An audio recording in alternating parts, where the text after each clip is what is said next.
آپ کو زحمت دینے کا جو مقصد ہے وہ آپ جانتے ہیں. اس وقت ملک میں جو کرائسس موجود ہیں، ایک طرف امن و امان کی صورتحال ہے اور ہمارا صوبہ خیبر پختونخوا اور اس کے ساتھ ساتھ بلوچستان اور پھر سندھ میں آپ یہ دیکھ رہے ہیں کہ جو ڈاکوؤں کا ایک کچے کے ڈاکوؤں کا پورا فنومینا ہے.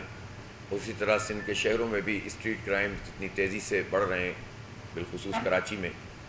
تو یہ بدامنی کی جو پوری لہر ہے، اور ایسا نہیں ہے کہ پنجاب محفوظ ہے، بلکہ ماضی کے مقابلے میں پنجاب میں بھی لا اینڈ آرڈر کی سچویشن خراب ہی ہوئی ہے، بہتر نہیں ہوئی ہے. تو اس کا مطلب یہ ہے کہ مجموعی طور پر جو ملک کے لوگ ہیں وہ اپنے آپ کو محفوظ محسوس نہیں کرتے.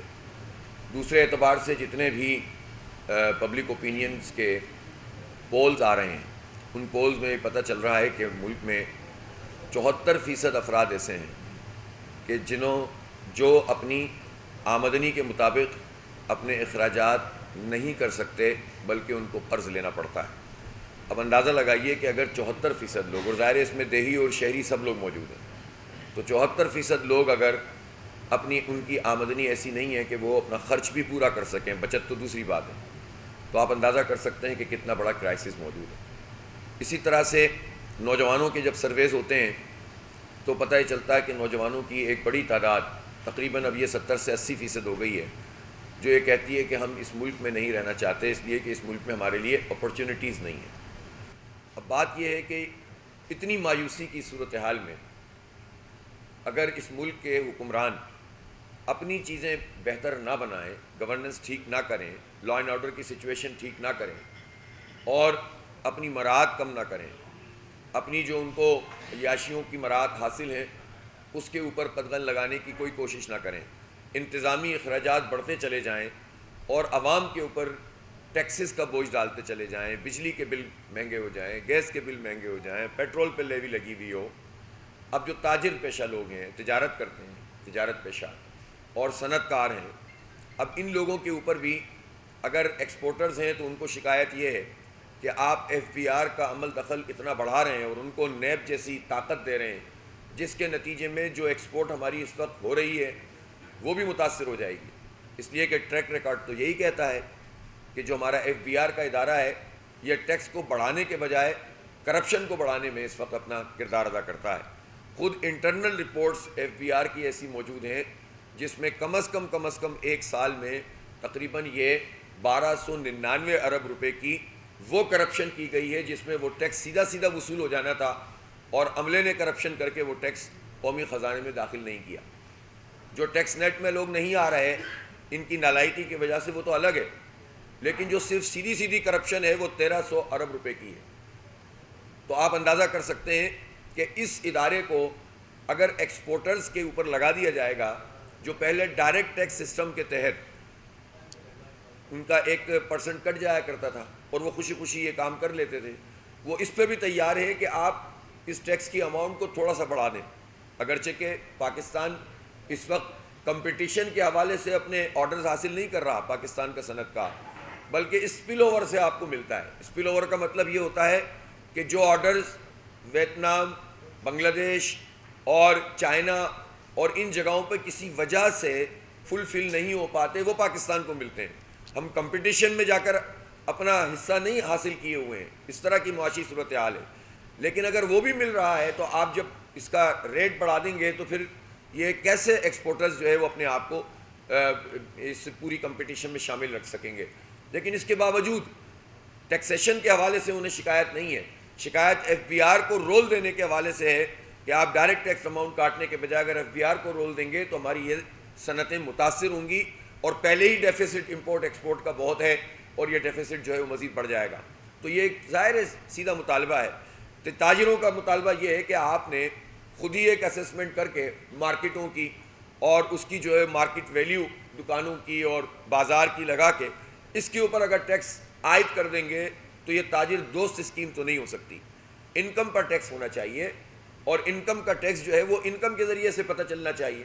تو ٹیکس نیٹ بڑھانے پہ کسی کو اعتراض نہیں ہے، لیکن اس طرح کے اقدامات تو خود ٹیکسیشن کے عمل کو متاثر کرتے ہیں اور لڑائی جھگڑا شروع ہو جاتا ہے اور جو ٹیکس مل سکتا ہے وہ بھی نہیں ملتا. اس لیے حکومت بجائے اس کے کہ حالات کا ادراک کرے نوجوانوں کی اس نفسیات کو سمجھے. یہ جو پرسیپشن پاکستان کے بارے میں پیدا کر دیا اور یہ حکمران طبقے کی وجہ سے پیدا ہوا ہے کہ یہاں پر کوئی آگے نہیں بڑھ سکتا, کوئی مستقبل نہیں بنا سکتا, معیشت ہماری تباہ ہو گئی ہے. حالانکہ پاکستان کے پاس جو اپرچونٹیز ہیں, پاکستان کے پاس تیل ہے, پاکستان کے پاس گیس ہے.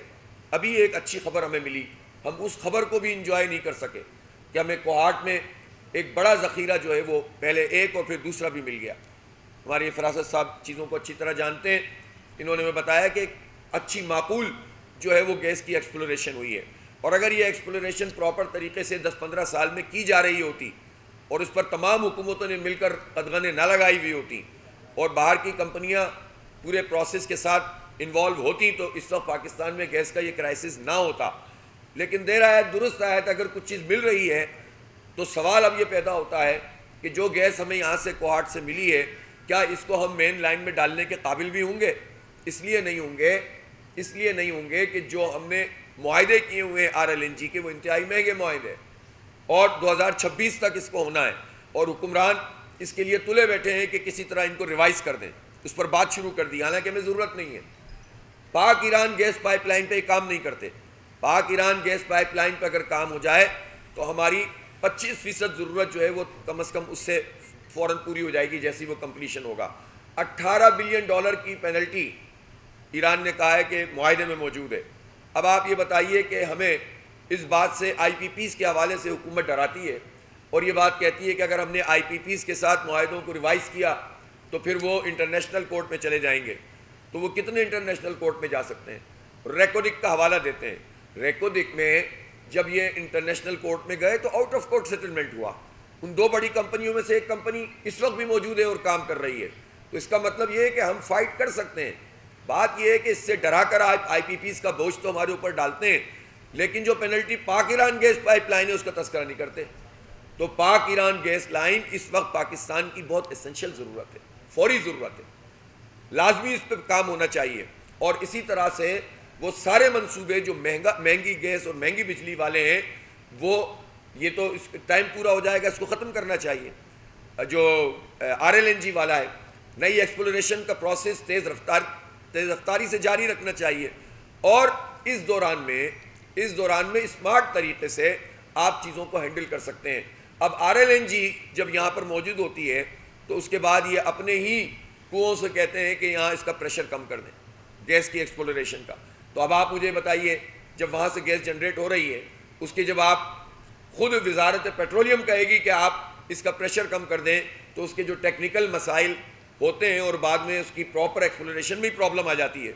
تو آپ یہ کہہ سکتے ہیں کہ خود پاکستان کے وسائل جو پاکستان کی معیشت کو آگے بڑھا سکتے ہیں اس کو خراب کر رہے ہیں, سارا انحصار اپنا امپورٹ پہ کر رہے ہیں اور اس کے نتیجے میں مسائل پیدا ہو رہے ہیں. میں سمجھتا ہوں کہ اب تمام چیزوں پر سب کو اپنا رول ادا کرنا چاہیے.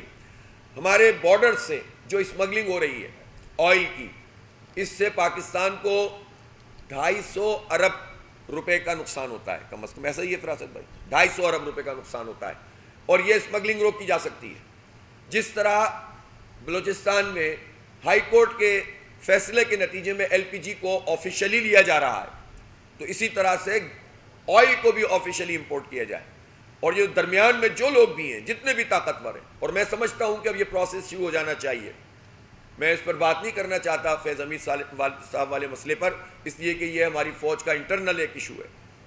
لیکن ہم یہ سمجھتے ہیں کہ اب تمام اداروں کو اس بات کو یقینی بنانا چاہیے کہ کوئی انگلی نہ اٹھا سکے کہ ہمارا فلاں ادارہ اتنا طاقتور ہے تو وہ فلاں چیز میں ملوث ہے. یہ کام کرنا حکومت کی بھی ذمہ داری ہے, اداروں کی بھی ذمہ داری ہے. اور یہ چیک کرنا چاہیے کہ اگر ہمارے بارڈر سے اسمگلنگ ہو رہی ہے تو کون کون ملوث ہے. کوئی کتنا بھی طاقتور ہو اس کو کٹہرے میں لانا چاہیے. جو ضابطہ موجود ہے, کورٹ مارشل ہے یا کھلی عدالت کے اندر لانے کا عمل ہے, اس ضابطے اور قانون اور آئین کے مطابق سزائیں دینا شروع کریں. یہ اسمگلنگ کم ہوگی, پاکستان کا فائدہ شروع ہو جائے گا.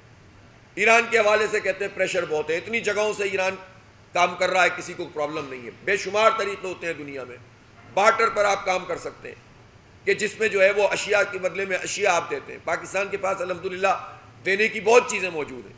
فوڈ میں ہم بہت کچھ مدد کر سکتے ہیں. تو پاکستان اپنا جو اپنے ریزروز ہیں وہ بچا سکتا ہے, اپنی جو ہے وہ امپورٹس کو وہ کم کر سکتا ہے. تو یہ وہ بے شمار میجرز ہیں جس میں کوئی راکٹ سائنس نہیں چاہیے، صرف گورننس چاہیے اور ایمانداری چاہیے۔ جب یہ دونوں چیزیں نہیں ہوتی تو سارا بوجھ پھر عوام کے اوپر پڑتا ہے۔ یہی وجہ ہے کہ جماعت اسلامی نے بجلی کے بلوں پر جو بس سے باہر لوگوں کے ہو گئے اس پر ایک زبردست احتجاج کیا ہے۔ ہم نے امن کو ہاتھ سے نہیں جانے دیا، اس لیے کہ پاکستان مزید بدامنی کا متحمل نہیں ہو سکتا تھا، لیکن ہم اس بات کے اوپر بالکل کمیٹڈ ہیں اور یہ کمٹمنٹ ہمارا عوام کے ساتھ ہے، اور وہ یہ کمٹمنٹ ہے کہ ہم اس معاہدے پر عمل درآمد کروائیں گے۔ اور اگر اس معاہدے پر حکمران طبقے نے عمل درآمد نہیں کیا، اب یہ رات 11:30 بجے 40 دن رہ جائیں گے، 5 دن گزر گئے، ہم ایک ایک چیز کا تعاقب کر رہے ہیں اور ہم گھر نہیں بیٹھے ہیں۔ جس دن سے وہاں مری روڈ سے دھرنا ختم ہوا، اگلے دن جلسہ ہوا، پھر اس کے بعد لاہور میں جلسہ ہوا پرسوں، پھر کل پشاور میں ایک بہت تاریخی جلسہ۔ الحمدللہ لوگوں کی انوالومنٹ ہے، لوگ جماعت اسلامی کے ساتھ کھڑے ہوئے ہیں۔ تمام تر چیزوں کے باوجود لوگ یہ سمجھتے ہیں کہ نہیں، اگر کوئی امید موجود ہے اس وقت ملک میں تو وہ جماعت اسلامی ہے، اور ہم بھی یہ چاہتے ہیں کہ ہم لوگوں کی امیدوں کو نہ توڑیں۔ اس لیے ہم پورے اس 40 دن میں بھی سڑکوں پہ موجود رہیں گے، پورے پاکستان کا وزٹ میں کروں گا اور جلسے کریں گے، احتجاج کریں گے۔ ہڑتال کے لیے تاجروں سے مشاورت جاری ہے، اس لیے کہ ظاہر ہے ہڑتال کرنا ایک جمہوری آئینی حق ہے، تاکہ جو کام سیدھے باتوں سے ہمارا حکمران طبقہ نہیں کرتا اس پر ہمیں ایک جمہوری حق استعمال کرنا ہوتا ہے، اور ہم پیسفل اسٹرائک کی کال دیں گے اور تاجر تنظیموں کے ساتھ مل کر اس کام کو کریں گے، تاکہ کوئی جو ہے وہ کنفیوژن پیدا کرنے کی حکومت کوشش نہ کرے، دو حصوں میں تقسیم نہ کرے تاجروں کو۔ اس لیے جماعت اسلامی اپنا یہ رول ادا کرے گی۔ اسی طرح سے ہمارے پاس ملٹیپل آپشن موجود ہیں، تو ہم یہ کاؤنٹ ڈاؤن ہم نے لگایا ہوا ہے، اور انشاءاللہ پاکستانی قوم کے ساتھ ہم کھڑے ہوئے ہیں، پاکستان کے لوگوں کے ساتھ ہم کھڑے ہیں۔ یہ 25 کروڑ لوگوں کا مسئلہ ہے، یہ پارٹی کا پرابلم نہیں ہے، یہ جماعت اسلامی کو کوئی مراحت نہیں چاہیے، یہ پاکستان کے عوام کا مسئلہ ہے۔ اس لیے ہم اس کے اوپر کمیٹڈ ہیں، اور انشاءاللہ ہم حکومت کو مجبور کریں گے اس بات پر، چونکہ خوشی خوشی تو یہ نہیں کرنا چاہتے۔ میں آپ کو ایک بات بتاتا ہوں، ابھی ہم IPPs کو ہی رو رہے تھے، تو آج ایک ڈیٹا میرے پاس آیا ہے، یہ مٹیاری میں ایک ٹرانسمیشن لائن ہے، یہ ITC ہے، انڈیپینڈنٹ ٹرانسمیشن کمپنی، اور اس میں بھی 4000 میگا واٹ کا یہ پورا پروجیکٹ تھا۔ یہ 2017 میں مکمل ہوا، اس کا افتتاح ہوا، 2021 سے آپریشن میں آیا۔ 4000 میگا واٹ کا یہ پروجیکٹ پہ $1650 ملین یعنی $1.65 بلین کی لاگت آئی۔ یہ ہماری ساؤتھ سے پنجاب کی طرف اور آگے کی طرف بجلی ٹرانسمٹ کرنے کا پروجیکٹ ہے، اور اس کو بھی ٹیک اور پے معاہدے کے تحت کیا گیا۔ 4000 میگا واٹ کے بجائے یہ صرف پہلے سال میں 1440 اور دوسرے سال میں 1540 میگا واٹ کی ٹرانسمیشن کی گئی، گویا یہ 37% اس کو حاصل کیا گیا، اور بقیہ پیسے پاکستانی قوم نے ادا کیے۔ اس میں بھی کیپیسٹی پیمنٹ آ گئی۔ آپ بتائیے کیا کیا دھندے ان لوگوں نے کیے ہوئے ہیں۔ جب آگے آپ اس ٹرانسمیشن کے ذریعے سے بجلی فراہم کرنے کی صلاحیت نہیں رکھتے تو ایسے معاہدے کیوں کرتے ہیں جس میں نیٹ لاس ہوگا، آپ استعمال نہیں کریں گے اور آپ یہ قوم اپنے بجلی کے بلوں میں یہ پیسے ادا کرے گی۔ تو IPPs جو 2000 ارب روپے کی پڑتی ہیں صرف کیپیسٹی پیمنٹ، جو بجلی بنتی نہیں ہے وہ بجلی کے پیسے پاکستانی قوم ادا کرتی ہے۔ یہ میں نے آپ کو بتا دیا کہ اس میں جو ہے وہ 123 ارب روپے کیپیسٹی پیمنٹ میں دیے گئے اس ٹرانسمیشن کمپنی کو۔ اسی طرح سے میں نے آپ کو FBR کی کرپشن بتائی۔ اسی طرح سے اگر سود کے اس ریٹ کو، سود کو تو بالکل نہیں ہونا چاہیے، ہم تو اس پر کورٹ میں موجود ہیں، ہم نے اس کا آلٹرنیٹ پورا دیا ہوا ہے کہ یہ لعنت ہی پاکستان کو برباد کر رہی ہے، اللہ اور اس کے رسول سے جنگ ہے۔ لیکن اس وقت جو 19.5 کا ریٹ لگایا ہوا ہے، اس ریٹ کے نتیجے میں تو پاکستان پنپ ہی نہیں سکتا۔ اس کو کم کریں، اگر سال کے اختتام تک 10% پہ لے آئیں اور پھر مزید کم کریں، تو صرف ایک سال میں جو انٹرنل ڈیٹ ہے ہمارا، جس پر ہمیں سود دینا پڑتا ہے، وہ 8,500 ارب روپے کے بجائے یہ 4 سے 5,000 ارب روپے پہ آ جائے گا۔ اگر گریجولی بھی کم کریں تو یہ نیٹ آپ کے پاس 2-3 ہزار ارب روپے بچیں گے۔ اس سے لوگوں کو ریلیف دیں، اس سے معیشت کا پہیہ چلائیں، اس سے تاجروں کو، صنعت کاروں کو ریلیف دیں، اس سے ریزیڈینشیل ایریا کے لوگوں کو سہولت دیں، اس اتنی بڑی اماؤنٹ سے آپ تنخواہ دار طبقے کا ٹیکس کم کریں۔ اس لیے جماعت اسلامی محض کوئی بڑکے یا جسے ریٹورک کہتے ہیں اس کی بنیاد پر کام نہیں کر رہی۔ لوگ سمجھتے ہیں کہ آئیں ہم احتجاج کریں، بڑکے ماریں اور اس کے بعد اعلانات کر کے چلے جائیں۔ ہم نے سنجیدگی کے ساتھ پوری ایک ایک چیز کو دیکھا ہے۔ ورکنگ کی ہے، اور ہم یہ سمجھتے ہیں کہ تمام چیزیں بہتر ہو سکتی ہیں، ان گیون سرکمسٹانسز میں بہتر ہو سکتی ہیں۔ اوور آل تو اس پورے سسٹم کو ایک بڑے انقلاب کی ضرورت ہے، بڑی چینج کی ضرورت ہے، اس میں بہت واضح طور پر انقلابی اقدامات کی ضرورت ہے، اور وہ یہ طبقہ نہیں لے سکتا جو ہمارے سروں پر مسلط ہے، لیکن ہم عوامی دباؤ کے ذریعے سے اپنا وہ حق تو لے سکتے ہیں جو موجودہ صورتحال میں آسانی کے ساتھ ہو سکتا ہے۔ صرف اس میں حکمرانوں کی ول چاہیے اور کرپشن فری اپروچ چاہیے، جس سے یہ مسئلہ جو ہے وہ حل ہو سکتا ہے۔ تو اس لیے ہم یہ سمجھتے ہیں کہ یہ تمام ایشوز عوام کے مسئلے ہیں، اگر آپ عوام کو ریلیف نہیں دیں گے تو مزید مایوسی بڑھے گی اور پاکستان آگے نہیں بڑھ سکتا۔ بدامنی کی لپیٹ میں یہ پورا خطہ ہے، اس بدامنی کو بھی ایڈریس کرنے کے لیے آپ کو صرف ایک رخی پالیسی نہیں بنانی ہوگی، ایشوز کو ایڈریس کرنا پڑے گا، بلوچوں کے ایشوز کو بھی ایڈریس کرنا پڑے گا۔ قانون اور آئین کی پابندی کا اگر ہم پاکستان کے عوام سے مطالبہ کرتے ہیں تو سب سے پہلے آئین اور قانون کی پابندی حکمران طبقے کو کرنی ہوگی، سیاستدانوں کو کرنی ہوگی، ہمارے اداروں کو کرنی ہوگی، ہماری عدلیہ کو کرنی ہوگی، اور آئین اور قانون کے مطابق مجرموں کو آپ سزا دیں، بجائے اس کے کہ آپ غیر آئینی طریقوں سے ایک کیوس پیدا کریں، جس کو ایکسپلائٹ کر کے ملک دشمن قوتیں بھی اپنا رول ادا کر رہی ہیں۔ اور یہ کام بلوچستان میں بھی ہو رہا ہے، کے پی میں بھی ہو رہا ہے، اور یہ کام جو ہے وہ انٹیریئر سندھ میں بھی ہو رہا ہے اور کراچی میں بھی ہو رہا ہے۔ ماضی میں بھی ہم اس طرح کے بہت سارے ایویڈنس پوری قوم کے سامنے آتے رہے، لہٰذا ایک اچھے طریقے سے پاکستان کو ہینڈل کرنے کی ضرورت ہے۔ سب کو اپنا آئینی رول ادا کرنا چاہیے تاکہ پاکستان ان بحرانوں سے نکلے۔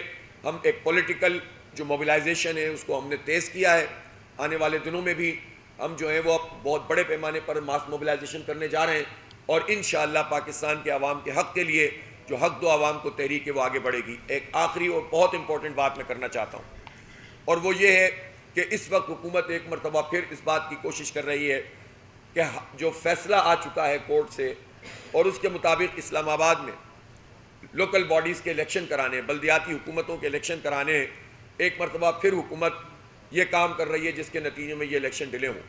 2015 کے بعد یہاں کوئی الیکشن نہیں ہوا ہے، اسی طرح سے آپ نے دیکھا کہ پورے پنجاب میں الیکشن نہیں ہوا۔ جمہوریت کا تصور بلدیاتی حکومتوں کے بغیر ہے ہی نہیں۔ یہ وہ پارٹیاں برسر اقتدار ہیں جن کی اپنی پارٹیوں میں جمہوریت نہیں ہے، فیملی انٹرپرائزز ہیں، نہ یہ اسٹوڈنٹس کو حق دیتے ہیں یونین سازی کا، اور نہ یہ بلدیاتی حکومتوں کو امپاور کرتے ہیں، ہر چیز اپنے ہاتھ میں رکھتے ہیں۔ جو NFC ہے اس میں صوبوں کے پاس اچھے خاصی اماؤنٹ آ جاتی ہے، لیکن یہ PFC ایوارڈ نہیں کرتے۔ یہ ایون میں آپ کو بتاؤں کہ خود KP میں کل میں گیا تھا، وہاں میری ڈسکشن ہوئی، ہمارے جو سابق وزیر بلدیات ہیں جنہوں نے بہت اچھا رول ادا کیا ماضی میں، عنایت اللہ خان، انہوں نے مجھے بتایا کہ اس وقت خود KP میں جو لوکل باڈیز ہیں اس کا بیڑا غرق کر کے رکھا ہوا ہے، کوئی امپاورمنٹ نہیں ہے۔ یعنی جو سب سے بڑے دعوے دار PTI والے ہیں ان کو تو کم از کم اپنے صوبے میں لوگوں کو امپاور کرنا چاہیے، انہی کے لوگ بہت سارے جیتے ہوئے، وہ اپنے ہی لوگوں کو با اختیار نہیں بناتے، اپنے ہی لوگوں کو نچلی سطح پر اختیارات منتقل نہیں کرتے، اور پھر مسلم لیگ نون اور پیپلز پارٹی یہ تو اختیارات کے اوپر ناک بن کر بیٹھ جاتے ہیں، ان کو بس اشتہار دینے ہیں، ان کو 3-3 منٹ کے الیکٹرانک میڈیا پہ اشتہار چلانے، ایک اشتہار آپ دیکھیں تو صحیح، خبر نامہ ہو یا پرائم ٹائم ہو، پاکستانی قوم کے اربوں روپے ان اشتہارات میں صرف حکومت کی پروموشن کے لیے جا رہے ہیں۔ وہ الگ بات ہے کہ جتنا یہ اشتہار دیتے ہیں اتنا ہی لوگوں میں غصہ اور نفرت پیدا ہوتی ہے، یہ تو خود اپنے مخالفین کا کام کر رہے ہوتے ہیں، لیکن یہ تو قوم کا سرمایہ جو ضائع کرتے ہیں۔ تو آپ مجھے بتائیے کہ یہ بلدیاتی اداروں کو با اختیار نہیں بنا رہے، ان کی امپاورمنٹ کے لیے کوئی کام نہیں کر رہے، ان کو فنڈز ریلیز نہیں کرتے، الیکشن ہی نہیں کراتے۔ پنجاب میں بھی جب بھی پروسیس شروع ہوتا ہے یہ کوئی ایک چیز ڈال دیتے ہیں بیچ میں کہ ایکٹ میں تبدیلی کریں گے، فلاں میں تبدیلی کریں گے، نمبر آف یوسیز میں، تاکہ ایکٹ کو چھیڑیں تاکہ یہ پروسیس پھر لمبا ہو جائے۔ تو پاکستان میں استحکام نہیں آ سکتا جب تک مقامی حکومتیں با اختیار نہ ہوں۔ کتنا لڑ کے ہم نے الیکشن کروایا تھا سندھ میں، جو ہمیں 29 دن کا دھرنا دینا پڑا۔ لوگ کہتے ہیں نا کہ دھرنوں سے کیا ہوتا ہے اور معاہدوں سے کیا ہوتا ہے، معاہدوں سے یہ ہوتا ہے کہ اس کے نتیجے میں پھر بالآخر ہم ایک زبردست عوامی دباؤ کے ذریعے سے اپنے مسئلوں کو کسی حد تک ایڈریس کر لیتے ہیں اور حل کرواتے ہیں۔ یہ پوری طرح عمل درآمد نہ بھی کریں تو عوامی دباؤ ان کو مجبور کرتا ہے۔ اس لیے سندھ میں الیکشن تو ہو گیا، تو الیکشن کے اوپر شب خون مار دیا، میئر نہیں بننے دیا گیا جماعت اسلامی کا، فراڈ کیا گیا، بالکل ریاضی کا ضابطہ ہی تبدیل کر دیا زرداری صاحب نے، 173 جیت گئے, 192 ہار گئے, بندے ہی آگے پیچھے کر دیے. تو یہ تو ان کی جمہوریت ہے. لیکن بہرحال لوکل باڈیز کے الیکشن ہونے چاہیے, اور یہ لوکل باڈیز نہیں ہیں, لوکل گورنمنٹس ہیں.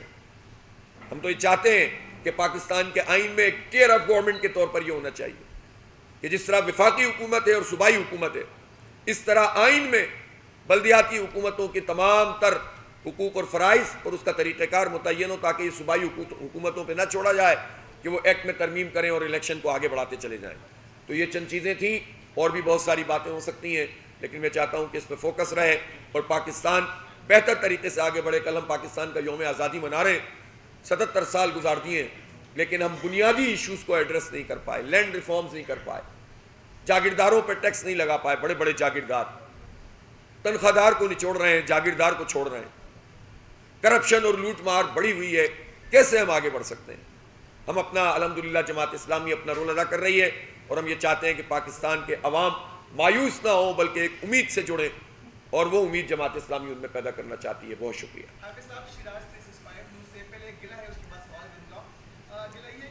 جانتے بھی ہیں کہ رپورٹر جو ہوتے ہیں وہ کسی بھی میڈیا انڈسٹری کے کسی بھی چینل کے بیک بون ہوتے ہیں, اور یہاں پر راشد بھائی اور شمس صاحب گواہ ہے کہ جماعت اسلامی کے بیٹ رپورٹر نے ہمیشہ جماعت اسلامی کے دھرنوں کو جلسوں کو ریلیو کور کر لیا ہے. صحیح.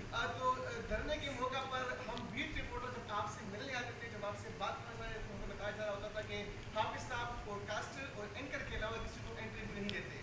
آج یہاں پر نہ پوڈ کاسٹر کی موجود ہے, یہاں پر اینکر موجود ہے. گزارش یہ کہ اگر آپ کا رویہ یہ ہے تو کم از کم جو آپ کے آئندہ کے پریس کانفرنسز ہیں اس میں آپ پوڈکاسٹر اور اینکرز کو بلا لیا کریں. دوسرا میرا سوال یہ ہے کہ آپ نے کہا کہ جو پریس حقیقت والی بات ہے اس پر میں کچھ نہیں کہوں گا, وہ فوج کے اینکر کا معاملہ ہے. ایک بندے پر کرپشن کی باتیں ہو رہی ہیں, ایک بندے پر پاکستانی پولیٹیکل میں انٹرفیئرنس کی جو ہے وہ الزامات ہیں. تو یہ کس طرح فوج کا اینکر کا معاملہ ہو سکتا ہے, وہ جماعت اسلامی اس پر خاموش کیوں ہے؟ نہیں, خاموش ہم نہیں ہیں. میں نے تو اس سے بھی آگے کی بات کی ہے.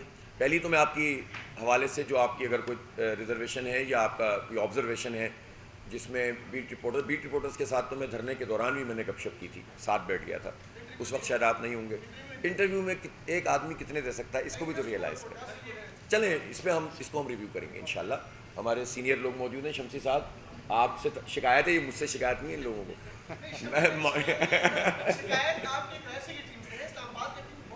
نہیں انشاءاللہ اس کو بہتر بنائیں گے انشاءاللہ, اور آپ کو شکایت کا موقع نہیں ملے گا, لیکن کوئی نہ کوئی میکینزم تو بنانا پڑے گا, وہ آپ سے مل کر کریں گے. دوسری بات کی جو آپ نے فیض حمید صاحب والی بات کی, میں بھی اس پہ قائم ہوں کہ چونکہ اگر اس پر زیادہ موضوع یہ بنے گا تو اس کے نتیجے میں جو پروسیس ہے وہ بھی خراب ہو سکتا ہے. میرا خیال ہے فی الحال ہم دیکھتے ہیں کہ وہاں سے کیا نکل کر آتا ہے, پھر اس کے بعد سارے استحقاق ہمارا ہے کہ ہم اس کو آئین اور قانون کے ضابطے پر تنقید بھی کر سکتے ہیں, گفتگو. لیکن میں نے تو اس سے آگے کی بات کی ہے, وہ سارے لوگ بھی اگر وہ اداروں میں موجود ہیں اور وہ جن کے بارے میں یہ امپریشن اگر موجود ہے کہ اسمگلنگ ہو رہی ہے ان کی موجودگی میں, اور وہ ان کے پاس اختیارات بھی موجود ہیں, تو اس پر بھی آرمی چیف کو نوٹس لینا چاہیے اور ان سب کے خلاف کارروائی کرنی چاہیے. اب پاکستان متحمل نہیں ہو سکتا کہ کسی بھی ادارے کے حوالے سے کرپشن کا کوئی الزام یا پرسیپشن جو ہے وہ ڈیولپ ہو. اگر چیزیں بہتر کرنی ہے تو سب کو اپنا رول ادا کرنا ہوگا. جو جتنا طاقتور ہے جب وہ رول ادا کرے گا تو باقیوں کے لیے خود بخود راستے کھلتے چلے جائیں گے.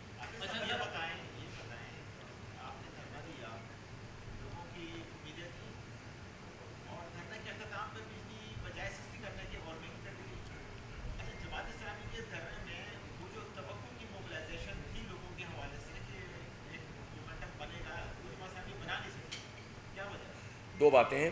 ایک بات تو ظاہر ہے اس کی وضاحت ہو چکی ہے کہ فیول ایڈجسٹمنٹ چارجز ہر مہینے بجلی کی لاگت کے علاوہ لگتے ہیں, ٹھیک ہے, اور میں اس کو جسٹیفائی نہیں کرتا. آپ میرا ریکارڈ دیکھ سکتے ہیں کہ پچھلے 10 سال میں ان فیول ایڈجسٹمنٹ چارجز کے حوالے سے نیپرا میں اگر کوئی شخص یا کوئی پارٹی یہ لڑائی لڑتی رہی ہے پاکستان کے عوام کی تو وہ جماعت اسلامی ہے یا میں خود بھی ہوں. اس لیے جو پارٹیاں بھی اعتراض کر رہی ہیں, ظاہر ہے پارٹیوں میں ایک پرابلم ہوتی ہے, ایک پولیٹیکل حسد بھی ہوتا ہے نا کہ یار یہ کیوں مقبول ہو رہا ہے, وہ کیوں آگے بڑھ, ایشوز کو نہیں دیکھتے لوگ. یہی پرابلم ہے پاکستان کی سیاست کی, ایشو پر پالیٹکس نہیں کرتے, شخصیات پہ کرتے ہیں, پارٹیوں پہ کرتے ہیں, جس کی وجہ سے جو اچھا کام ہو رہا ہوتا ہے وہ بھی خراب ہونے لگتا ہے. اب یہ جو فیول ایڈجسٹمنٹ چارجز ہیں یہ پچھلے مہینے زیادہ تھے, اس مہینے یہ کم ہوئے, 77 پیسے کم ہوئے. اور میں نے تو یہ بتایا تھا کہ جب حکومتی ٹیم آئی تو وہ اپنی بڑے کریڈٹ کے طور پر ہمیں کہہ رہی تھی کہ 77 پیسے ہم نے کم کر دی. ہم نے کہا نہیں, ہم اس کو کاؤنٹ ہی نہیں کریں گے. یہ فیول ایڈجسٹمنٹ چارجز ہیں, اس میں پچھلی مرتبہ 3 روپے 33 پیسے تھا, اس مرتبہ 2 روپے 56 پیسے. آپ اس کو کریڈٹ نہ لیں, آپ اوریجنل قیمت کو کم کریں. ہم تو یہاں پر کھڑے ہوئے تھے, حالانکہ ہم یہ کر سکتے تھے کہ پولیٹیکل پوائنٹ اسکورنگ کے لیے کہتے کہ آج 77 پیسے پچھلے مہینے کے مقابلے میں کم ہو گئے. تو بجلی مہنگی نہیں ہوئی تھی, 77 پیسے کم ہوئی تھی, پہلی بات تو یہ ہے. لیکن ہم نے اس کو اپنے کریڈٹ پہ نہیں ڈالا, اس لیے کہ یہ فیول ایڈجسٹمنٹ چارجز ہیں. میں پوچھنا چاہتا ہوں کہ نون league, P T I, peoples party, ان میں سے کون آدمی ہے پچھلے 10 سال میں جنہوں نے نیپرا کی ہیئرنگ اٹینڈ کی ہو؟ جیسا بھی ادارہ ہے نیپرا, ایک قانونی پروسیس ہوتا ہے نا. جماعت اسلامی واحد ادارہ, وہ پارٹی ہے. میں خود یہ کہہ سکتا ہوں کیونکہ میں خود شریک ہوتا رہا ہوں کہ الیکٹرک کے حوالے سے بھی, اور جب ٹیرف ریوائز ہو رہا تھا پورے پاکستان کا, تو کوئی پولیٹیکل پارٹی وہاں پر مقدمہ نہیں لڑ رہی تھی پاکستان کے عوام کا. میں لڑ رہا تھا, میری جماعت لڑ رہی تھی. اس لیے یہ باتیں کر کے آپ کنفیوز کر کے جو مومنٹم بنا ہے اس کو توڑنے کی کوشش کرتے ہیں. اس کا گورنمنٹ کو فائدہ ہوتا ہے. میں ان تمام پارٹیوں اور ان کے ورکر سے کہنا چاہتا ہوں کہ اس وقت مسئلہ یہ ہے کہ گورنمنٹ سے ہمیں اپنا حق حاصل کرنا ہے. اگر جو کام کر رہا ہے اسی پہ تنقید شروع کر دیں گے تو گورنمنٹ تو بڑے مزے کرے گی, ہمیں آپس میں لڑوا دے گی اور جو چاہے گی کرے گی. ہمیں تو سب کو مل کر اپنا فوکس حکومت کے اوپر دباؤ ڈالنے میں کرنا چاہیے, اور کریڈٹ سارے لوگ لے لیں, ہمیں اس سے کوئی غرض نہیں ہے. جہاں تک مومنٹم کی بات ہے, اگر مومنٹم کا تعلق اس بات سے ہے کہ ہم جاتے اور یلغار کرتے اور پولیس ہمیں روکتی, گولیاں چلاتی, بندے لاشیں گرتی, اور جو ہیں وہ پولیس والے بھی زخمی ہوتے, کیوس ہوتا اور جماعت اسلامی کہتی ہم نے مومنٹم بنا دیا, تو یہ کام ہم پہلے دن بھی کر سکتے تھے. ہم نے یہ راستہ اختیار نہیں کیا, اس لیے کہ ہم یہ نہیں چاہتے کہ ایشو ایک طرف رہ جائے, پارٹی ایک دم فلیئر اپ ہو اور اس کے بعد دوبارہ سے جھاگ کی طرح سارا مسئلہ بیٹھ جائے. ہم نے مدبرانہ کام کیا. ہم نے 14 دن بیٹھ کر وہاں پر ایک ایک بچے کو یہ رٹوا دیا کہ آئی پی پیز کیا ہیں اور کیا ظلم پاکستان کے ساتھ ہو رہا ہے. پھر ہم ایسے اٹھ کے نہیں آ گئے, ہم نے ایک ایسا معاہدہ کیا ہے جس کا ہم تعاقب کر رہے ہیں. 40 دن رہ گئے ہیں, میں روزانہ کاؤنٹ ڈاؤن کر رہا ہوں, اور آپ دیکھیں گے انشاءاللہ, مجھے اللہ کی ذات سے امید ہے کہ ہم پاکستان کے عوام کا حق لیں گے. ان سے چیزیں بہتر ہوں گی. یہ خود نہیں کرنا چاہتے, ہم کروائیں گے اللہ کی مدد سے اور پاکستان کے عوام کے تعاون سے. اور جو پروپیگنڈا ہے انشاءاللہ دم توڑ دے گا, اور لوگوں کو پتہ چل جائے گا کہ جماعت اسلامی معاہدے کر کے گھر نہیں چلی جاتی. جماعت اسلامی معاہدوں کا تعاقب بھی کرتی ہے. پوچھنا ہو تو ملک ریاض صاحب سے پوچھ لیجئے. اچھا سر, آپ سمجھتے ہیں کہ جماعت اسلامی جو ہے اس سارے پروسیس میں آپ نے خود نشاندہی کی کرپشن کی, حکومت کے اندر کرپشن ہے اور مسلسل بڑھ رہی ہے, اور حکمران جو ہے وہ بھی کرپشن میں ملوث ہے, اور پی اے سی جو حکومت کی ایک اس پہ نظر رکھتی ہے, ابھی تک اس کا چیئرمین نہیں بن سکا. حکومت ایک طرف سے خود احتسابی پر یقین نہیں رکھتی, اور دوسرا پاک فوج میں جو خود احتسابی کا نظام شروع کیا آپ اس کو تعریف کریں گے, کیا کہیں گے؟ میں نے تو عرض کر دیا, اس پر بار بار گفتگو مناسب نہیں ہے. جو بھی انٹرنل پروسیس ہے اس کو ہونا چاہیے, بلکہ میں تو اب یہ چاہتا ہوں کہ اس کا دائرہ وسیع ہونا چاہیے, اور کرپشن کے حوالے سے خاص طور پر جو چیزیں جس کا میں نے نشاندہی کی ہے وہ سب کو اس پر کام کرنا چاہیے. حکومت کی کرپشن اور لوٹ مار کے قصے تو عام بھی ہیں اور چیزیں بھی موجود ہیں, ہم اس کی نشاندہی کرتے رہتے ہیں. میں نے ابھی نشاندہی کی ہے نا ایف بی آر کی کرپشن, اور اسی طرح آئی پی پیز کی کرپشن تو روز لوگوں کے سامنے آتی ہے. تو اسی پر تو ہم ماس موبلائزیشن کر رہے ہیں, عوامی دباؤ کے ذریعے سے ان کو مجبور کر رہے ہیں کہ وہ اس کرپشن کو کم کریں. اور جب ایک عوام کا خاص مومنٹم بن جائے گا, جو کہ ہم نہیں چاہتے کسی فساد کے نتیجے میں بنے, انتشار کے نتیجے میں بنے. اب مزید ہم کوئی آگ اور خون کے کسی دریا سے نہیں گزر سکتی یہ قوم, تو پرامن طریقے سے اور مزاحمت سے, پرامن سیاسی مزاحمت, یہ ہمارا موٹو. اس کے ذریعے سے جتنا ہم حاصل کر سکتے ہیں کریں گے. پھر اللہ نے چاہا تو آگے کے بھی حکمت عملی ہمارے ذہن میں ہے, لیکن اگر حکمران نہیں باز آئیں گے تو پھر اور ایگریسو اقدامات کریں گے.